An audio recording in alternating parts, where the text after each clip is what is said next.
Welcome to my YouTube channel the learning point. Friends, I hope कि आप सभी को मेरा लास्ट वीडियो काफ़ी पसंद आया होगा और काफ़ी हेल्पफुल भी रही होगी। अगर आप लोग को वीडियो पसंद आ रही है और आप लोग के लिए हेल्प हो रहा है तो आप लोग चैनल को लाइक, सब्सक्राइब और शेयर ज़रूर करें।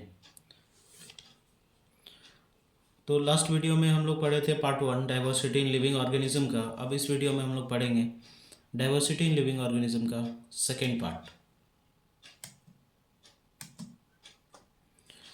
तो टॉपिक आता है मेरा कैरेक्टरिस्टिक्स ऑफ 5 किंगडम्स। 5 किंगडम्स के कैरेक्टरिस्टिक्स में पहला पहला वाला टॉपिक आता है मेरा किंगडम मोनेरा, जो कि होता है प्रोकारियोट्स। किंगडम मोनेरा जो होता है वो दो पार्ट में डिवाइडेड होता है, आर्कीबैक्टीरिया एंड यूबैक्टीरिया। उसके बाद फिर आर्कीबैक्टीरिया को और 3 पार्ट में डिवाइड किया जाता है, मिथेनोजेंस और थर्मोएसिडोफिल्स। तीसरा होता है आपका हेलोफिल्स। अब चलिए हम लोग डिस्क्राइब करते हैं आर्कीबैक्टीरिया को। आर्कीबैक्टीरिया होता क्या है? तो ज़्यादातर जो आर्कीबैक्टीरिया होता है वो ऑटोट्रॉप्स होते हैं और उसमें से कुछ जो है आपका फोटोसिंथेसाइज भी करते हैं। Archaebacteria are mainly divided into 3 categories. Archaebacteria को मेनली हम लोग अब 3 कैटेगरी में आर्कीबैक्टीरिया को भी डिवाइड कर रहे हैं। पहला है मिथेनोजेंस, दूसरा थर्मोएसिडोफाइल्स, उसके बाद तीसरा है halophiles. Methanogens as the name implies, जैसे आपका नाम से ही पता चल रहा होगा, मिथेनोजेंस मैन्युफैक्चर मीथेन। मिथेनोजेंस क्या करता है? मीथेन मैन्युफैक्चर करता है as the result of their metabolic activities. वो अपना मेटाबॉलिक एक्टिविटीज़ जो भी करते हैं उसके दौरान वो मीथेन प्रोड्यूस करते हैं और they die in the presence of oxygen. अगर उसको ऑक्सीजन के प्रेजेंस में लेके जाया जाए तो वो मर जाएंगे और इसी के कारण वो लोग स्वैम्स या स्वैम्पी एरिया, उस सब एरिया में ही रहते हैं। Thermoacidophiles. Thermoacidophiles are mainly found in hot and acidic environment. Thermoacidophiles आपका हॉट और एसिडिक इन्वायरमेंट में पाया जाता है। They use hydrogen sulphide as their energy source. अपने एनर्जी सोर्स के लिए वो क्या करते हैं? हाइड्रोजन सल्फाइड का यूज़ करते हैं। एनर्जी सोर्स इट मीन्स उसके मेटाबॉलिक एक्टिविटीज़ के लिए। उसके बाद आता है मेरा halophiles. Halophiles are grow in salty environment. Halophiles generally grow करते हैं सॉल्टी इन्वायरमेंट में। सॉल्टी इन्वायरमेंट इट मीन्स कि आपका मेराइन एरिया, जैसे डेड सी हो गया, ग्रेट सॉल्ट लेक हो गया, ये सब एरिया में आपका हेलोफाइल्स बहुत ज़्यादा ग्रो करते हैं। उसके बाद आता है आर्कीबैक्टीरिया के बाद का सेकंड टॉपिक में था आपका eubacteria. Eubacteria are single prokaryotic microorganism. Eubacteria जो होते हैं वो सिंगल प्रोकारियोटिक माइक्रो ऑर्गेनिज्म होते हैं that has a range of characteristics and are found in various condition throughout all parts of the world. उसका भी बहुत सारा कैरेक्टरिस्टिक्स होते हैं और आपके बहुत सारे वर्ल्ड के अलग अलग पार्ट्स में पाए जाते हैं, अलग अलग कंडीशंस में। Kingdom Protista. Protista are unicellular eukaryotic organism. Protista जो होता है यूनिसेलुलर यूकारियोटिक ऑर्गेनिज्म होता है such as unicellular algae, protozoans and unicellular fungi. तो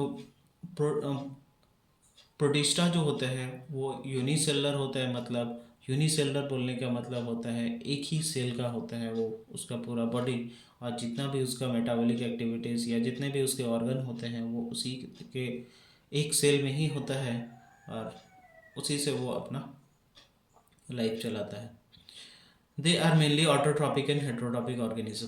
प्रोटिस्टा जो होता है ऑटोट्रॉपिक भी होता है और हेट्रोट्रॉपिक भी होता है। जैसे एग्जांपल में प्रोटोजोन्स हो गया और दूसरा डाइटम्स। उसके बाद एक टॉपिक आता है kingdom fungi. Fungi are the non green plants. Fungi क्या होते हैं? जनरली नॉन ग्रीन प्लांट्स होते हैं विच आर नॉन फोटोसिंथेटिक। वो लोग फोटोसिंथेटिक नहीं होते हैं। वो जनरली यूनिसेलुलर भी हो सकते हैं और मल्टी सेलुलर भी हो सकते हैं। तो नॉन ग्रीन प्लांट बोलने का मतलब है, नॉन ग्रीन प्लांट का मतलब हो गया जैसे मशरूम, वो क्या होता है, नॉन ग्रीन प्लांट होता है। उस और जैसे हम लोग देखते हैं ब्रेड मोल्ड्स वगैरह, जैसे अगर हम लोग रोटी को मॉइस्चर एरिया में रख देते हैं तो उसमें क्या होता है, वाइट वाइट टाइप का कुछ ग्रो हो जाता है, ठीक है। They are called bread moulds, उनको ब्रेड मोल्ड्स कहा जाता है, और वो फंगी है। येस्ट वो भी फंगी होता है। उसके बाद एक टॉपिक आता है kingdom Plantae. Plantae are the multicellular eukaryotic cellulosic organism. Plantae जो होता है मल्टी सेलुलर होता है, यूकारियोटिक होते हैं, और सेलुलोसिक ऑर्गेनिज्म। अभी जो प्रोकारियोटिक लास्ट वाला टॉपिक में मेरा क्या था, प्रोकारियोटिक था, और ये टॉपिक में मेरा यूकारियोटिक है। प्रोकारियोटिक और यूकारियोटिक का डिफरेंस के बारे में अगर आप लोग को जानकारी चाहिए होगा तो आप लोग कमेंट सेक्शन में आप कमेंट कीजिए, हम इसका डिफरेंस और इसके बारे में और ज़्यादा जानकारी हम आपको प्रोवाइड करेंगे। Plantae are further divided into various parts. Plantae को आपका कुछ और पार्ट्स में डिवाइड किया गया, जैसे Thallophyta, Bryophyta, Pteridophyta, gymnosperm and angiosperm. तो प्लेंटी को हम लोग क्या किए, 5 पार्ट में डिवाइड किए, Thallophyta, Bryophyta, Pteridophyta, gymnosperm and angiosperm.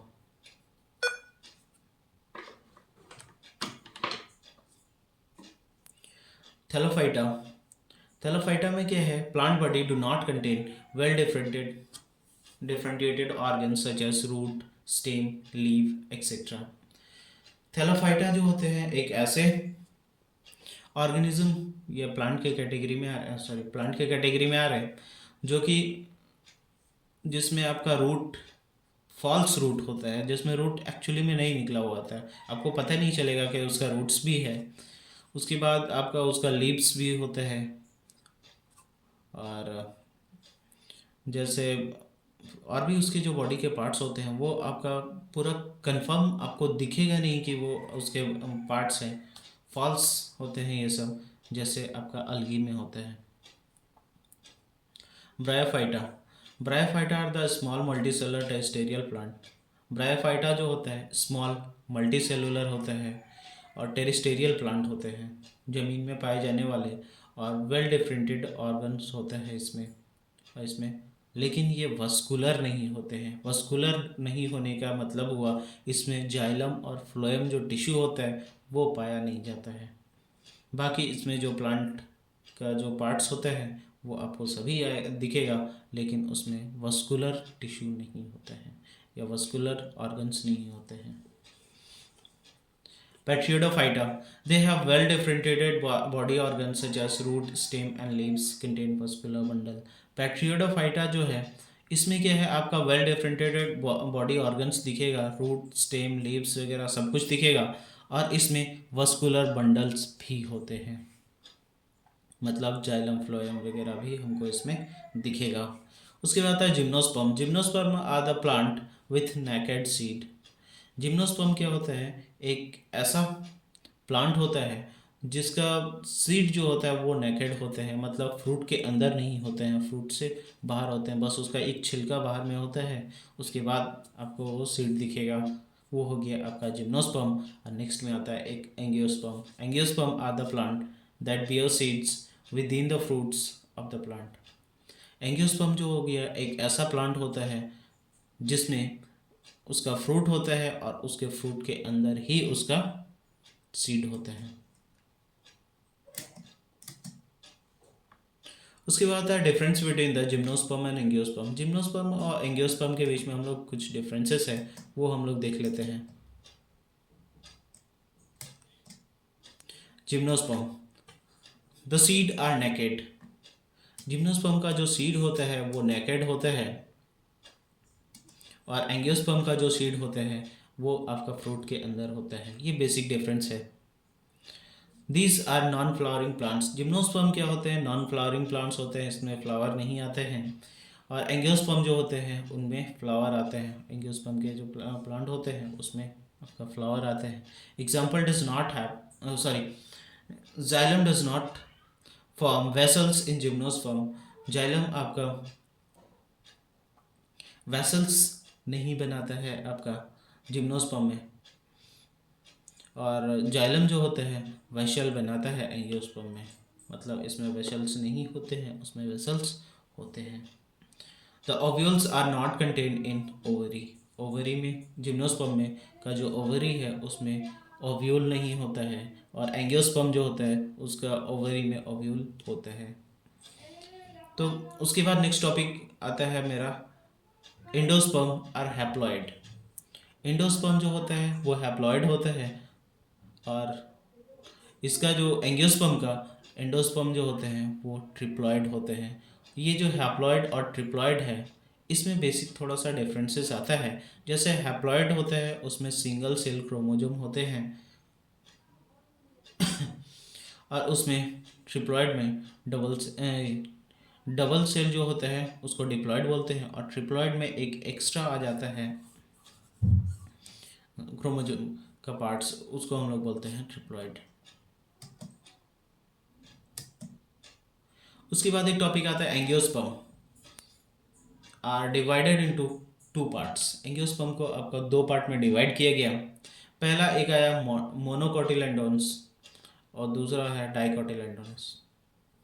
मोनोकोटिलेडोनस जो हो गया उसमें होता है the seed of this plant have only one cotyledon, और डाइकोटिलेडोन में है the seed of this plant contain two cotyledon. Monocotyledon में क्या होता है कि आपका, जैसे हम लोग एग्जांपल से समझते हैं राइस। राइस का क्या होता है, जब हम उसको निकालते हैं उसका जो बीज होता है उसमें एक ही पार्ट होता है।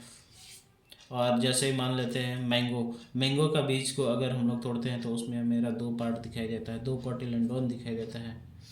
ठीक है, तो जो एक वाला होता है उसको मोनोकोटिलेडोन, और जिसमें दो होते हैं उसको क्या बोलते हैं, डाइकोटिलेडोनस। मोनोकोटिलेडोनस का जो रूट होता है वो मेनली फिब्रस टाइप का रूट होता है। फिब्रस मतलब झाड़ी टाइप का रूट होगा, और जो आपका डाइकोटिलेडोन होता है उसका टैप रूट होता है। टैप रूट इट मीन्स उसका जो रूट होगा एकदम मेन एक रूट होगा, उसके बाद छोटा छोटा ब्रांचेस निकला होगा उसके रूट में। मोनोकोटिलेडोनस और उसमें जो मोनोकोटिलेडोनस के जो फ्लावर होते हैं उसमें मेनली तीन पेटल्स होते हैं, और जो डाइकोटिलेडोनस होते हैं उसके आपका पाँच या पाँच से ज़्यादा पेटल्स होते हैं। Their leaves are parallel. Monocotyledonous के जो लीव्स होते हैं वो पैरेलल वेनेशन शो करते हैं, और जो डाइकोटिलेडोनस होते हैं उसके आपका रेक्टिकुलेट वेनेशन शो करते हैं। एग्जाम्पल अब हम लिख लेते हैं मोनोकोटिलेडोन का, जैसे राइस हो गया, वेट हो गया। इसका जो बीज होता है उसमें दो पार्ट नहीं होता है, सिर्फ एक ही पार्ट होता है। और डाइकोटिलेडोन जो होता है उसमें आपका दो पार्ट होता है। जैसे मैंगो के बीज को अगर हम काटते हैं तो मेरे को दो पार्ट दिखाई देते हैं। जैसे पी प्लांट हो गया, मटर का भी हो गया, दो पार्ट होता है। चना का हो गया ग्राउंड, उसमें भी दो पार्ट होता है। ये क्या हो गया, डाइकोटिलेडोनस।